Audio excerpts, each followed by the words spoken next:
देश के गोदी मीडिया के चेहरे जो 14 अब तक सामने आए हैं, उनके बहिष्कार का ऐलान जैसे ही इंडिया गठबंधन ने किया, मानो हलचल सी मच गई। हर कोई ये नारा लगा रहा है कि अभिव्यक्ति की आजादी पर हमला है, देश में आपातकाल लग गया है, प्रेस की स्वतंत्रता पर हमला है, सवाल से विपक्ष भाग रहा है। आखिर पिछले 9 सालों में सत्ता में बैठी पार्टी से इन 14 एंकर्स ने कितने सवाल किए?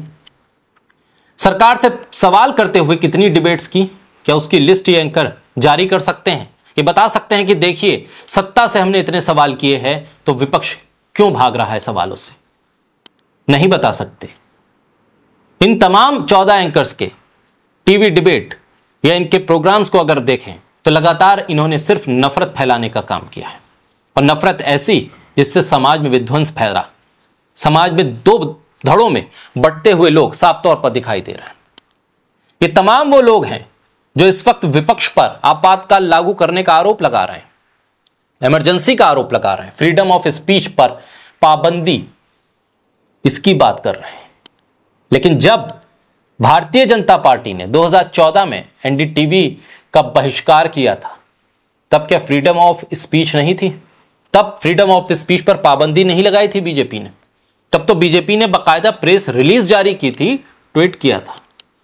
2014 में सरकार बनने के बाद बीजेपी ने एनडीटीवी पर अपने प्रवक्ताओं को भेजना बंद कर दिया था, तो क्या उस वक्त वो मास्टर स्ट्रोक था?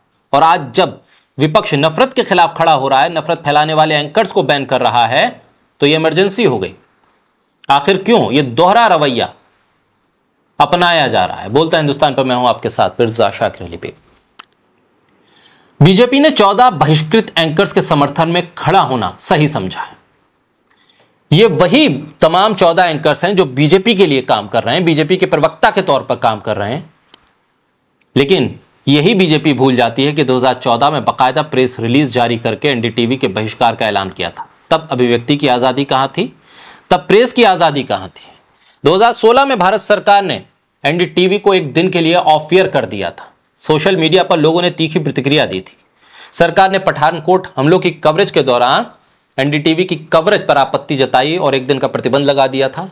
लेकिन तब इन 14 एंकर्स में से किसी एक ने भी ट्वीट नहीं किया था। तब प्रेस की आजादी खतरे में नहीं थी। बीजेपी ने 2014 में अपने प्रवक्ताओं को एनडीटीवी भेजने से मना करते हुए बहिष्कार का ऐलान किया था और कहा था कि हम यहां अपने तमाम प्रवक्ताओं को नहीं भेजेंगे, क्योंकि एनडीटीवी उस वक्त सवाल कर रहा था।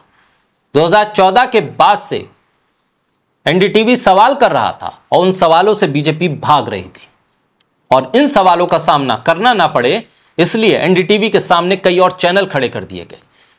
और आज हालात तो यह है कि एनडीटीवी को पूरी तरह से सरकार ने टेक ओवर कर लिया। तो क्या आज के हालात में भी एनडीटीवी पर बैन लगाने की हिम्मत करेगी बीजेपी?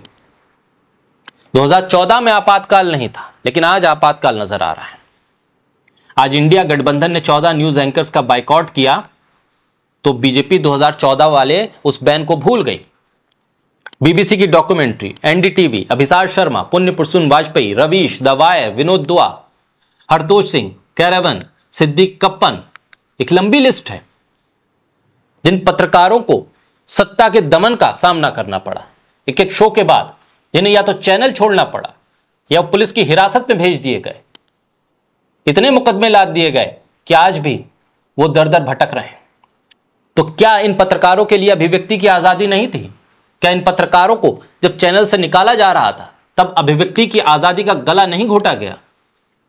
जिनके बोलने लिखने से घबराकर जिन्हें चैनल से निकलवा दिया गया, क्या तब इन 14 एंकर्स में से किसी ने इन पत्रकारों के समर्थन में ट्वीट किया था? क्या बीजेपी ने तब इन पत्रकारों के समर्थन में कोई बात कही थी? वैसे बीजेपी इन पत्रकारों का समर्थन कैसे करती?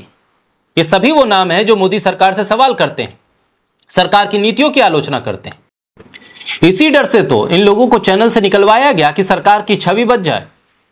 और ये 14 वो एंकर हैं जो सरकार के साथ हैं, सरकार के लिए समर्पित हैं, लिहाजा अब सरकार इनके साथ है।